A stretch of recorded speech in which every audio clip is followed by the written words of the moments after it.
10 কোটি টাকা, 10,000 কোটি টাকা দিয়েও তারা সার্ভার সাহেব কিনা কিনা বলে। এটা বলা হচ্ছে যে 10 কোটি টাকা মানে ঘুরে মানে অংশে আমি একদম চ্যালেঞ্জ করে বলি, মানে যদি কেউ প্রমাণ করতে পারে যে 10 কোটি টাকা, 1 কোটি টাকা, 1 টাকা যদি কেউ করতেছে, তাহলে চাকরি ছেড়ে চলে যাবো, যে কোনো অপরাধ যে কোনো শাস্তি মাথা হয়ে দেবো। এবং আমি এটাও বলে দেখবো 10 কোটি টাকা, 10,000 কোটি টাকা দিয়েও তারা সার্ভার সাহেব কিনা কিনা বলে। এটা বলছি আমি আমার জনগণকে, আমি আমার নাগরিক বিশ্ববিদ্যালয় এইটুকু আশ্বস্ত করতে চাই যে যারা সার্ভার সাহেব দুর্নীতি করে না এবং করতে দেয়। সুতরাং 10 কোটি হোক 5 কোটি হোক, দয়া করে এইটাতে আপনাকে বিভ্রান্ত হবেন না এবং আপনাকে হতাশাগ্রস্ত হবেন না, এবং এই ধরনের ফেক নিউজ যারা ছড়ায় তাদের ব্যবস্থা নেবেন। আমরা দেখছি যে কি আইনগত ব্যবস্থা নেওয়া হবে, কারণ এটা দিয়ে এক ধরনের গোলাবাড়িতে মাসিক করার চেষ্টা করা হচ্ছে।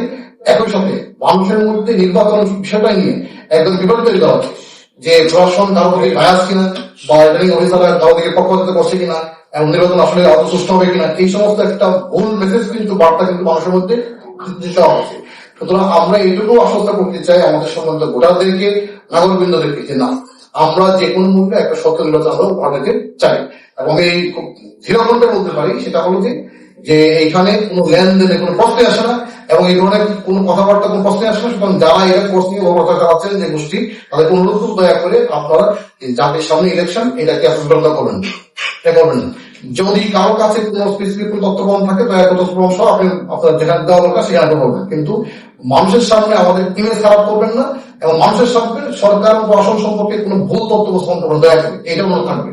আর এই ফেক নিউজ যারা ছড়ায় তাদের বিরুদ্ধে আশা করি একটা সামাজিকভাবে সহিষ্ণুতা থাকবে।